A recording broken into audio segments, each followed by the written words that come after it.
ውድ የቻናላችን ቤተሰቦች ከወዲሁ እንኳን ለታላቁ በዓል ለደብረ ታቦር ብርሃነ መለኮቱ ለተገለጠበት በዓል በሰላም በጤና በፍቅር አደረሳችሁ አደረሰን። በዓሉን የሰላም የፍቅር የጤና የአንድነት በዓል ያድርግልን። ሀገራችንን ኢትዮጵያን ጽኑ ሰላም ያድርግልን። ውድ የቻናላችን ቤተሰቦች ደብረ ታቦር ለምን ይከበራል? የኢትዮጵያ ኦርቶዶክስ ተዋሕዶ ቤተክርስቲያን ሐዋርያዊት ስለሆነች ለሐዋርያዊ ተልኳ መሳካት የሚያገለግሏት ከፍተኛ ክብር ያላቸውና በከፍተኛ መንፈሳዊ ሥርዓት የምታከብራቸው ከጌታችን ኢየሱስ ክርስቶስ ነገረ ሥጋዌና የማዳን ሥራ የተገናኙ 9 አበይት በዓላትና 9 ንዑሳን በዓላት አሏት። ከእነዚህም የጌታችን አበይት በዓላት አንዱ በየዓመቱ ነሐሴ 13 ቀን የምናከብረው የደብረ ታቦር በዓል ነው። የደብረ ታቦር በዓል ጌታችን አምላካችንና መድኃኒታችን ኢየሱስ ክርስቶስ በደብረ ታቦር ተራራ ብርሃነ መለኮቱን ክብረ መንግስቱን መግለጡን በማሰብ በየዓመቱ በድምቀት ይከበራል። የማቴዎስ ወንጌል ምዕራፍ 17 ከቁጥር 1፣ የማርቆስ ወንጌል ምዕራፍ 9 ከቁጥር 1፣ የሉቃስ ወንጌል ምዕራፍ 9 ቁጥር 28። በዚህ በዓል በተዋህዶ የከበረ አምላክ ሲሆን በፈቃዱ የሰውን ባህሪ ያለመለወጥ የተዋሃደ ጌታ መለኮታዊ ክብሩ የተዋሃደው ፍጹም ይነገርበታል። የነቢያትና የሐዋርያት ምስክርነት ይተረጎምበታል። በባህላዊ ገጽታው ይህ በዓል በኢትዮጵያ ኦርቶዶክስ ተዋሕዶ ቤተክርስቲያን ምዕመናን ዘንድ ቡሄ በመባል ይታወቃል። ቡሄ ማለት መላጣ ገላጣ ማለት ነው። ክረምቱ ጭጋጉ ደመናው ተወግዶ የብርሃን ወገግታ የሚታይበት በዚሁ በዓል አካባቢ ስለሆነ በዓሉ ቡሄ ተብሎ ይጠራል። በዓለ ደብረ ታቦርን ጌታችን ምስጢረ መለኮቱን የገለጠበት ብርሃን የታየበትና ድምፀ መለኮቱ የተሰማበት ዕለት ስለሆነ የብርሃን በዓል ይባላል። ውድ የቻናላችን ቤተሰቦች በስድስተኛው ቀን 3ቱን ሐዋርያት ይዞ ወደ ተራራ ወጣ። ደብረ ታቦር የሁለት ቃል ጥምር ሲሆን ደብር ማለት ተራራ፣ ታቦር ማለት ደግሞ በናዝሬት አካባቢ በሰማርያ አውራጃ በገሊላ ወረዳ የምትገኝ የረጅም ተራራ ስም ነው። የደብረ ታቦር ተራራ ከገሊላ ባህር በምዕራባዊ በኩል 10 ኪሎ ሜትር ርቀት የሚገኝ ሲሆን ከፍታው ከባህር ወለል በላይ 572 ሜትር ያህል ነው። በዚህ ተራራ ላይ ጌታችን አምላካችንና መድኃኒታችን ኢየሱስ ክርስቶስ ብርሃነ መለኮቱን እንደሚገልጽ አስቀድሞ ልበ አምላክ ክቡር ዳዊት በመዝሙሩ ታቦርና አርሞኒየም በስምህ ደስ ይላቸዋል ብሎ ተናግሮ ነበር። መዝሙር 88 ቁጥር 12። ጌታችን አምላካችንና መድኃኒታችን ኢየሱስ ክርስቶስ በዚህ ተራራ ላይ ብርሃነ መለኮቱን በመግለጡ ተራሮቹም የፈጣሪያቸውን ታምራት በማየታቸው የነቢያት ትንቢት ተፈጽሟል። በዘመነ መሳፍንት ባርቅ ሲሳራን ከነሰራዊቱ ድል ያደረገው በዚሁ በደብረ ታቦር ተራራ ነበረ። መጽሐፈ ሳሙኤል መሳፍንት 4:6። በዚህ ታሪክ ምሳሌነቱ ባርቅ የጌታችን ሲሳራ ደግሞ ያጋነንት ነው። ጌታችን በደብረ ታቦር ክብሩን በመግለጥ በአይሁድ እያደረ አምላክነቱን እንዲጠራጠሩ ያደረጋቸው አጋንንት ድል የማድረጉ ምሳሌ ነው። በዚህ ተራራ ነቢዩ ሳሙኤል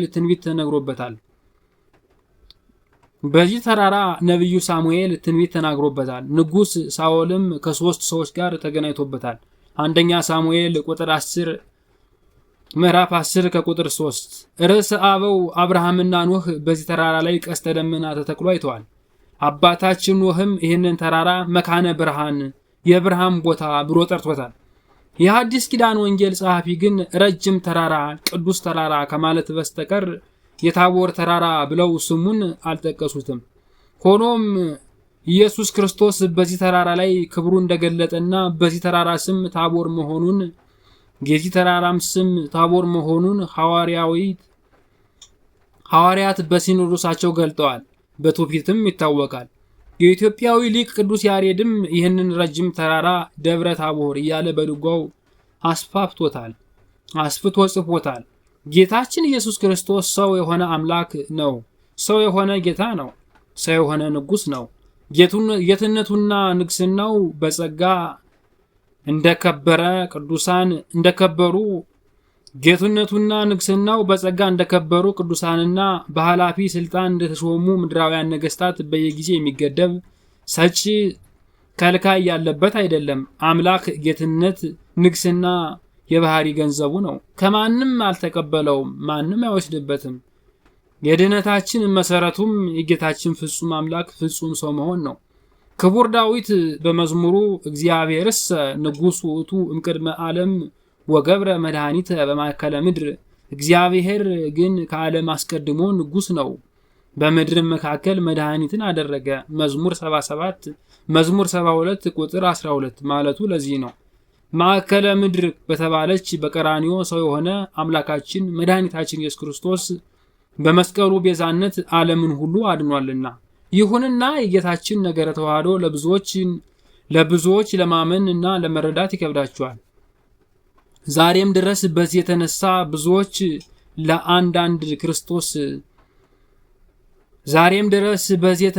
ብዙዎች ስለ አንድ ክርስቶስ እየተነጋገሩ የተለያየና የነገረ ድነት ምስጢር በማወቅ ሆነ ባለማወቅ የሚያዛቡ እምነቶች አሏቸው፣ የሚያወዛግቡ እምነቶች አሏቸው። መምህር ትሕትና ጌታችን ኢየሱስ ክርስቶስ በሚያስተምርበት ወቅትም የተለያዩ የአይሁድ ማህበራት ስለ ጌታችን ማንነት ባለመረዳት አንዱ ነብይ ነው ሲሉ፣ ሌላው ከዮሴፍ ጋር በተናቀች ከተማ በናዝሬት ማደጉ ታይቶ ይንቀው ነበር። ፍጥረቱን ለሞት ለክህደት አሳልፎ የማይሰጥ ጌታ የአይሁድ ክህደት ደቀ መዛሙርቱን እንዳያውካቸው ነገረ ተዋህዶን አምላክ ሲሆን ሰው የመሆኑን ድንቅ ምስጢር በትምህርትና በታምራት ይገልጥላቸው ነበር። በትምህርት ነገረ ተዋህዶን ካስረዳቸው የመጽሐፍ ቅዱስ ምንባባት አንዱ የማቴዎስ ወንጌል ምዕራፍ 16 ደቀ መዛሙርቱን በጥያቄ ያስተማረበት ነው።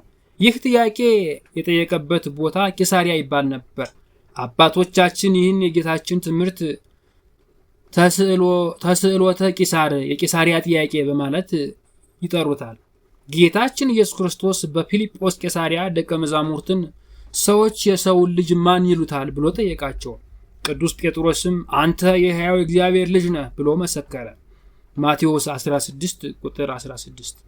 ቅዱስ ጴጥሮስ በመንፈስ ቅዱስ ገላጭነት የመሰከረው ምስክርነት ከአብ ከመንፈስ ቅዱስ ይሰሙ ዘንድ ከነቢያት ሙሴና ኤልያስ አንደበት ይረዱ ዘንድ ከታምራት የደነደነ ልባቸውን ይከፍቱ ዘንድ በተስዕሎተ ቂሳሪያ ቅዱስ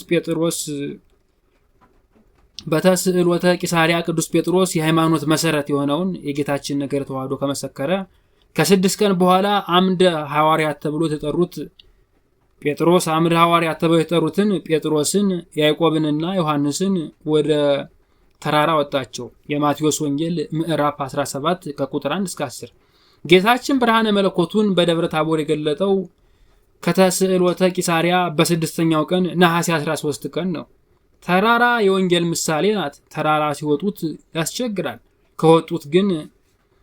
ከወጡት በኋላ ግን ከታች ያለውን ሁሉ ሲያዩት ደስ ይላል። ወንጌልም ሲማሯት ታስቸግራለች። ከተማሯት በኋላ ግን ጽድቅንና ኃጢአትን ለይታ ስታሳውቅ ደስ ታሰኛለች። አንድም ተራራ የመንግስተ ሰማያት ምሳሌ ነው። ተራራ ብዙ ጻዕር እንደሚወጡ መንግስተ ሰማያትም በብዙ መከራ ያገኛቷልና። የሐዋርያት ሥራ ምዕራፍ 14 ቁጥር 22። አንድም ተራራ የቤተ ክርስቲያን ምሳሌ ናት።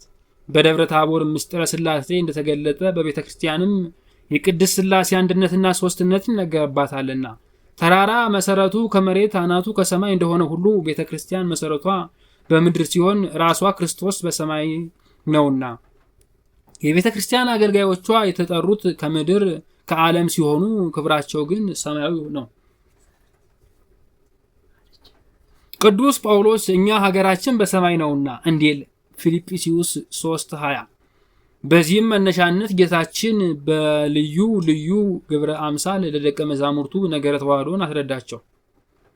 ደቀ መዛሙርቱም ዛሬ ኦርቶዶክሳዊት ቤተክርስቲያን እንደምታምነው ጌታችን መድኃኒታችን ኢየሱስ ክርስቶስ አምላክ ወልደ አምላክ ሲሆን ሰው መሆኑን አመኑ፣ መሰከሩ። በፊታቸው ተለወጠ፣ ፊቱም እንደ ፀሐይ በራ፣ ሦስቱ ሐዋርያት በተራራው ሳሉ ጌታችን መድኃኒታችን ኢየሱስ ክርስቶስ ሲጸልይ ሳለ መልኩ በፊታቸው ተለወጠ። ይህም የመለኮቱን ብርሃን ሲገልጥ ነው እንጂ ውላጤ ወይም መለወጥ አይደለም። እኔ እግዚአብሔር አልለወጥም እንዳለ ሚልክያስ 3:6። በእርሱ ዘንድ መገለጥ እንጂ መለወጥ የለም። 3 ክንድ ከስንዝር አካል ምልኡ ብርሃን ሆኗል። ይህም አበቦች ከአጽዱቃቸው እንዲፈነዱ ያለ መገለጥ ነው። ፊቱም እንደ ፀሐይ ብሩህ ሆነ፣ ልብሱም እንደ በረዶ ጻዳ ሆነ። ይህ ሁሉ ነገረ ተዋህዶ እንዲረዱ የተደረገ መገለጥ ነው። ሰውነቱን አልካዱም፣ አምላክነቱን ግን ተጠራጥረው ነበርና አምላክነቱን ከሰውነቱ አዋህዶ ነገረ መለኮቱን ገለጠላቸው። ጌታችን መድኃኒታችን ኢየሱስ ክርስቶስ በተወለደ በ32 ዓመት ከ6 ወር ከ12 ቀን በዘመነ ማቴዎስ በወርሃ ሰኔ በዕለተ እሑድ በደብረ ታቦር ብርሃነ መለኮቱን ገለጠላቸው። ቅዱስ መጽሐፍ ስለ ጌታችን ብርሃንነት በዓለም ሳለሁ የዓለም ብርሃን ነኝ፣ ብርሃን ሳላችሁ በብርሃን ተመላለሱ፣ እኔ የዓለም ብርሃን ነኝ። በሞት ጥላ መካከል ሳሉ ብርሃን ወጣላቸው እንዳለ ፀሐየ ጽድቅ ጌታችን መድኃኒታችን ኢየሱስ ክርስቶስ የሰው ልጆች ተስፋ ብርሃን፣ የእውቀት ብርሃን፣ የዓይን ብርሃን፣ የሕይወት ብርሃን የሆነው ብርሃን ገለጠ። ፀሐይ ጨረቃንና ከዋክብትን ብርሃን ያለበሰ እርሱ ነው። ለመላእክት የጻድቃን ለቅዱሳን ሁሉ የጽድቅ ብርሃን ያደለ የማይጠፋ ብርሃን እርሱ ነው። ለእርሱ ብርሃንነት ሊቀ ነቢያት ሙሴ ከተራራ በወረደ ጊዜ የእስራኤልን ዓይን የበዘበዘ ገጸ ብርሃን ምሳሌ ሊሆን አይችልም። እርሱ የብርሃን መገኛ ለቅዱሳን ብርሃን የሚገልጽ የብርሃን አምላክ ሙሴን ብሩህ ያደረገ ለአባት ናቴዎስ ብርሂት ዕድን እጅ የሰጠ ነው እንጂ። በቅዱሱ ተራራ ማደሪያውን ያደረገ አምላክ በዚሁ ተራራ ብርሃን መለኮቱን ገለጠ። ቅዱስ ማቴዎስ በፊታቸው ተለወጠ፣ ፊቱም እንደ ፀሐይ በራ፣ ልብሱም እንደ ነጭ ብርሃን ነጭ ሆነ ሲል የክርስቶስ ፊት እንደ ፀሐይ የበራው የብርሃኑም ኃይል ያንጸባረቀው በብሉይ ኪዳን መሪ እንደነበረው እንደ ሙሴ ፊት ብርሃን ያለ አይደለም። ሙሴ በሲና ተራራ ሲወርድ የፊቱ ቆዳ እንዳንጸባረቀ አሮንና እስራኤል ይህንን ስላዩ ወደ እሱ ይቀርቡ ዘንድ ፈሩ፣ ተሸፈኑም እያሉ ጮሁ። ሙሴም እግዚአብሔር ያዘዘውን ስለ እነሱ ተናግሮ ከጨረሰ በኋላ ከፊቱ መሸፈኛ አደረገ ይላል ዘጸአት 34:29-30።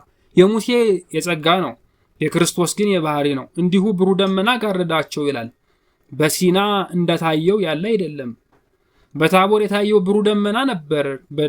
በደብረ ሲና የተገለጠው የፍጡሩ የሙሴ ክብር ነበር። በደብረ ታቦር የተገለጠው ግን የሕያው የክርስቶስ ክብር ነበር። ሙሴና ኤልያስ ከእርሱ ጋር ሲነጋገሩ ታዩአቸው። በመጽሐፍ ቅዱስ ሙሴ ኤልያስ ከጌታችን ከኢየሱስ ክርስቶስ ጋር ሲነጋገሩ ለቅዱሳን ሐዋርያት እንደታዩአቸው ይነገራል እንጂ የተነጋገሩት ዝርዝር አልተቀመጠልንም። ማቴዎስ 17:3 ኦርቶዶክሳውያን ሊቃውንት በትውፊት የከበሩ ናቸውና በቅዱሳን ሐዋርያት በቃል የተማሩትን የሙሴና ኤልያስ ምስክርነት አይተዋልና። ከሞተ ብዙ ዘመን የሆነው ሙሴ ከመቃብር አስነስቶ ቀጥሎም በእሳት ሰረገላ ያደረገውን ከብሔረ ሕያዋን የኖረውን ኤልያስን ወደ ደብረ ታቦር እንዲወጡ ያደረገበት ምክንያት እርሱ ባህሪ አምላክ መሆኑን እንዲመሰክሩ ነው። ሊቀ ነቢያት ሙሴ ከመቃብር አንስቶ እኔ ባህር ብከፍልም፣ ጠላት ብገድልም፣ ደመና ብጋርድም፣ መና ባወርድም እስራኤልን ከክፋታቸው መልሼ ማዳን ያልተቻለኝ ደካማ ነኝ። የእኔ ፈጣሪ እንዴት ሙሴ ይሉሃል? የእኔን ፈጣሪ እንዴት ሙሴ ይሉሃል? የሙሴ ፈጣሪ እግዚአብሔር ይበሉህ እንጂ ብሎ ለጌታችን አምላክነት ምስክርን ሰጥቷል። በዚህ የሙሴ ምስክርነት በሌሎች የጌታችን ትምህርቶች ከደቀ መዛሙርቶች አድሮ የጌታችን ኢየሱስ ክርስቶስ አምላክነት እንዲጠራጠሩ ያደረጋቸውን የሰይጣን ተንኮል ድል ቢደረግም ከጌታችን ዘመን ጀምሮ እስከ ዛሬ ድረስ በየዘመኑ የነበሩ የአይሁድ ተረፈ አይሁድ ክብር ይግባውና ጌታችን መድኃኒታችን ኢየሱስ ክርስቶስ አምላክነቱን ክደው ከፍጡራን እንደ አንዱ ይመስላቸዋል። ለዚህም ነው ሐዋርያው ቅዱስ ጳውሎስ ሙሴን ከክርስቶስ ጋር ያነጻጸረ ለሙሴ ከነበራቸው ክብር የተነሳ የክርስቶስን አምላክነት መቀበል ይከብዳቸው ለነበሩ ዕብራውያን ያስተማራቸው። በጥበብ የተሞላ ቅዱስ ጳውሎስ ምስክርነቱ እንዲህ አለ። ስለዚህ ከሰማያዊ ጥሪ ተካፋይ የሆናችሁ ቅዱሳን ወንድሞች ሆይ የሃይማኖታችንን ሐዋርያ ሐዋርያና ሊቀ ካህናት ኢየሱስ ክርስቶስ ተመልከቱ። ሙሴ ደግሞ በቤቱ ሁሉ የታመነ እንደሆነ እርሱ ለሾመው የታመነ ነበረ። ቤትን የሚያዘጋጀው ከቤት ይልቅ የሚበልጥ ክብር እንዳለው መጠን እንዲሁ እርሱ ከሙሴ ይልቅ የሚበልጥ ክብር የተገባው ሆኖ ተመርጧልና። ሙሴስ በኋላ ስለሚነገረው ነገር ምስክር ሊሆን በቤቱ ሁሉ እንደ ሎሌ የታመነ ነበር። ክርስቶስ ግን እንደ ልጅ በቤቱ ላይ የታመነ ነው። እኛም የምንደፍርበትን የምንመካበትን ተስፋ እስከ መጨረሻው አጽንተን ብንጠብቀው ቤቱ ነን። ዕብራውያን 3:1-6። ይህንን የቅዱስ ጳውሎስን መልእክት የተረጎመልን አባታችን ሊቁ ቅዱስ ዮሐንስ አፈወርቅ የሙሴና የክርስቶስን ነገር ባነጻጸረበት ትምህርቱ የሚከተለውን ብሏል።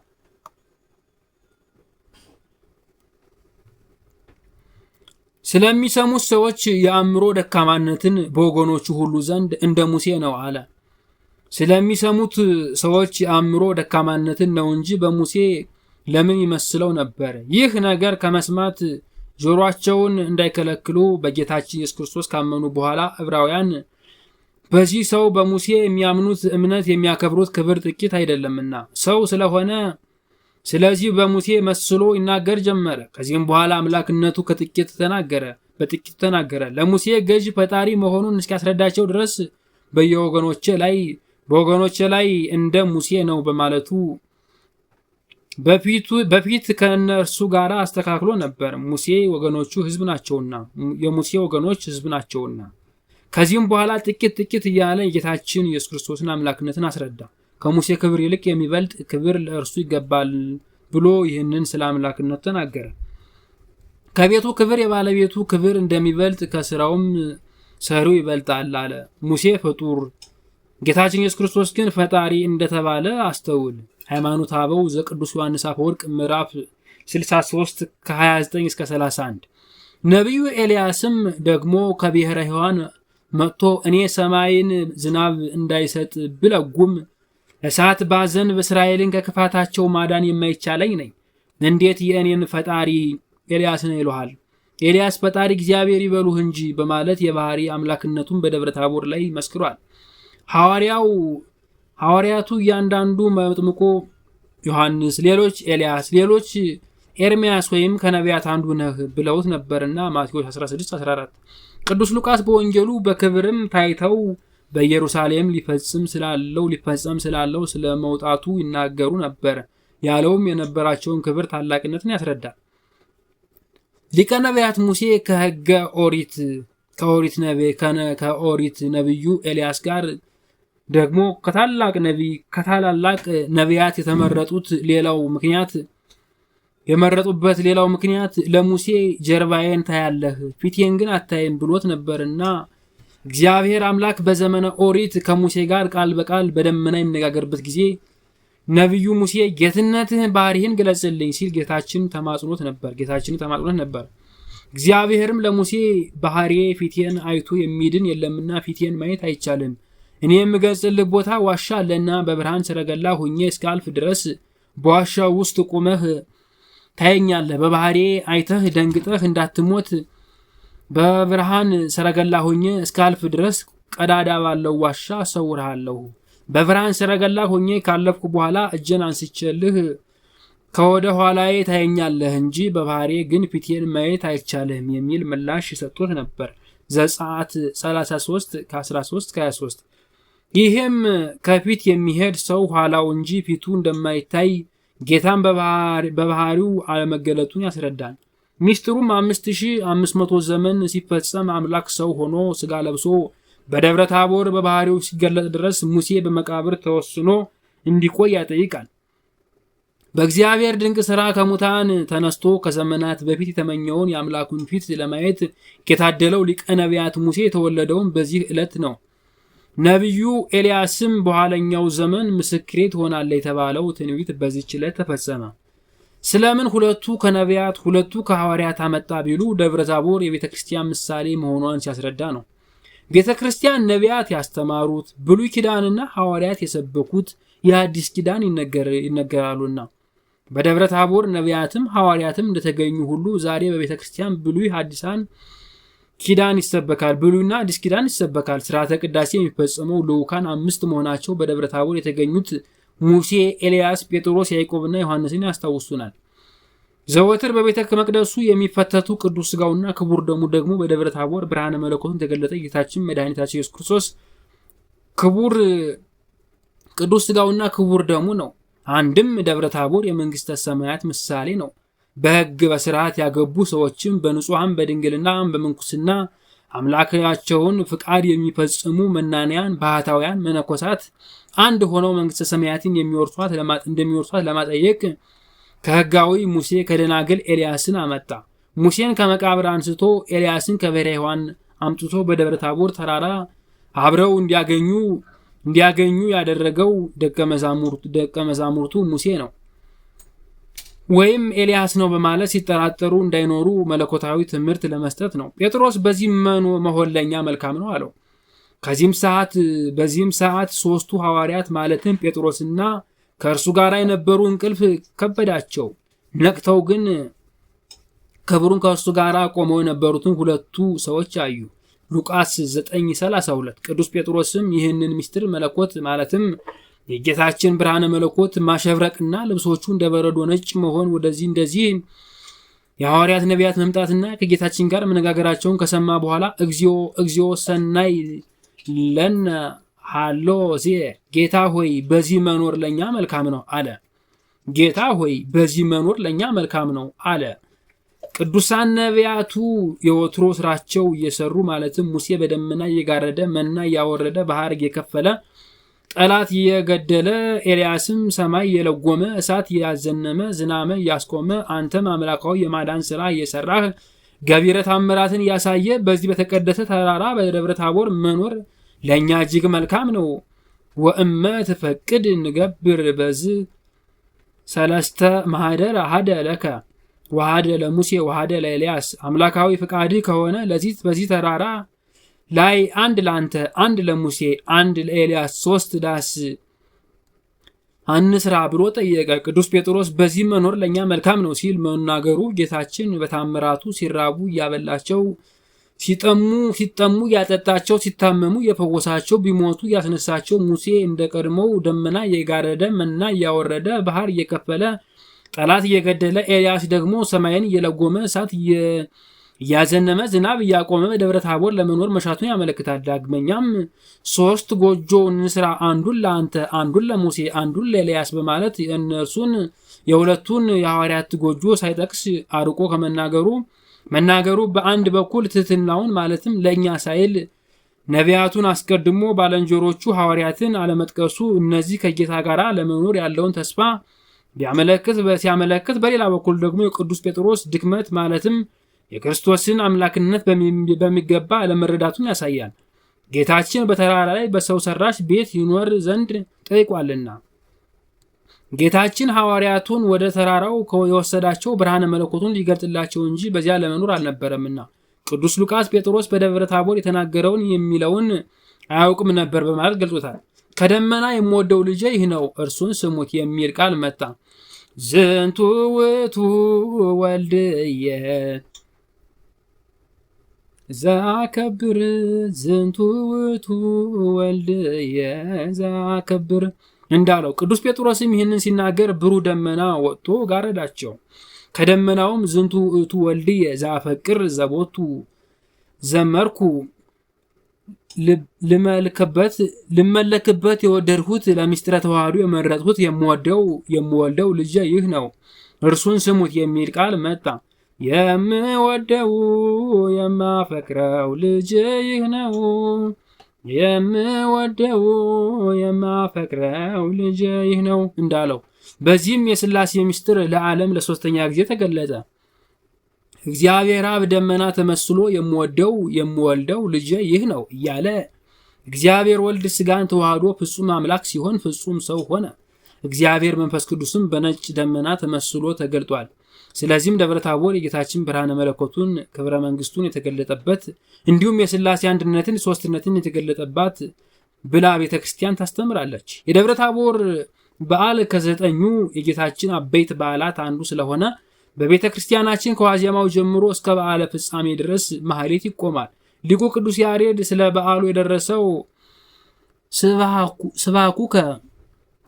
ሰበኩከ በደብር በቅድመ ሙሴ ወኤልያስ ነቢያት ምእመናከ በታማኞችህ ነቢያት በሙሴና በኤልያስ ፊት የባህሪ ልጅነትህን መሰከርሁልህ የሚለው መዝሙር በመዘመር ለበዓሉ ልዩ ድምቀት ተሰጥቶት ይውላል። የአብነት ተማሪዎች እንደ ቅዱሳን ሐዋርያት በትምህርት ሃይማኖትን የሚማሩት ናቸውና ለሐዋርያት ነገረ መለኮትን የገለጸ አምላክ እንዲገልጽላቸው በዓለ ደብረ ታቦርን በተለየ ድምቀት ያከብሩታል። ጌታችን ብርሃነ መለኮቱን ሲገልጥ ነጎድጓደ ድምፅ መሰማቱ የብርሃን ጎርፍም መውረዱን በማሰብ በሀገራችን ኢትዮጵያ ያሉ ወጣቶች የነጎድጓድ ምሳሌ አድርገው ጅራፍ የማጮህ ብርሃነ ጎርፍ ምሳሌ አድርገው ችቦ በማብራት ያከብሩታል። አባቶቻችን ቀደምት የኢትዮጵያውያን ሃይማኖታዊ በዓላትን በትምህርት ከማስተላለፍ ባሻገር ምሳሌነታቸውን በባህላችን ውስጥ እንድንይዘው በማድረግ ሃይማኖታዊ አስተምህሮ ለሁሉም የህብረተሰብ ክፍል እንዲገለጥ ያደርጋሉ። ይህን የማይረዱ ሰዎች ግን ሃይማኖታዊ አስተምህሮን ባህላዊ ጨዋታ በመተካት በበዓለ ደብረ ታቦር የቤተ ክርስቲያን መሰረታዊ ነገረ ተዋህዶን ከማስረዳት ይልቅ ለባህል በመጨነቅ ጊዜያቸውን ያሳልፋሉ። ለቤተ ክርስቲያን በበዓለ ደብረ ታቦር በዋናነት የነገረ ተዋህዶ ማሳያ እንጂ የባህል ትርኢት ማሳያ ቀን አይደለም። ሃይማኖት ባህል የሚያስፈልገው ለሃይማኖተኛ ህዝብ መሆኑን መዘንጋት አያስፈልገንም። ሃይማኖተኛ ህዝብ ከምንም በላይ መሰረተ እምነቱ ጠንቅቆ ሊያውቅ ከመናፍቃን ቅሰታ ሊጠበቅ ይገባል። እኛም በዓሉን ስናከብር በምስጋና በመዘመር እንጂ ሌሎች ሃይማኖታዊ መሰረት የሌላቸውን ባህላዊ ነገሮች ላይ በማተኮር ብቻ መሆን የለበትም። በአጠቃላይ በወንጌሉ ያመንን በስሙ የተጠመቅን ክርስቲያኖች የደብረ ታቦር በዓል ስናከብር ቅዱስ ጴጥሮስ ለኛ በዚህ መኖር መልካም ነው እንዳለው በደብረ ታቦር የምትመሰለው በቤተ ክርስቲያን ውስጥ ሆነን የቤተ ክርስቲያናችን ሕግና ስርዓት አክብረን በምግባር በትሩፋት አጊጠን ሕገ ተፋቅሮን አስቀድመን መኖር በስጋዊ አይን መከራ ወይም ድካም መስሎ ቢታየንም ፍጻሜው ግን ዘላለማዊ ሕይወት ስለሆነ በቤቱ ጸንተን እስከ ሕይወታችን ፍጻሜ መኖር መንፈሳዊ ግዴታ መሆኑን ማወቅ መንፈሳዊ ጥበብ መሆኑን መገንዘብ ይኖርብናል። ለቅዱሳን ሐዋርያት ነገረ ተዋህዶን በደብረ ታቦር ተራራ የገለጠ ነቢያት ሐዋርያት የመሰከሩለት የጥበቡ ጸጋ ብዛት የማይታወቅ ጌታችን መድኃኒታችን ኢየሱስ ክርስቶስ ነገረ ተዋህዶውን አውቀን ተረድተን ለሌሎች የምናስረዳበት ጥበብ መንፈሳዊ ይግለጥልን። አሜን። ወስብሐት ለእግዚአብሔር ወለወላዲቱ ድንግል ወለመስቀሉ ክቡር። ይቆየን።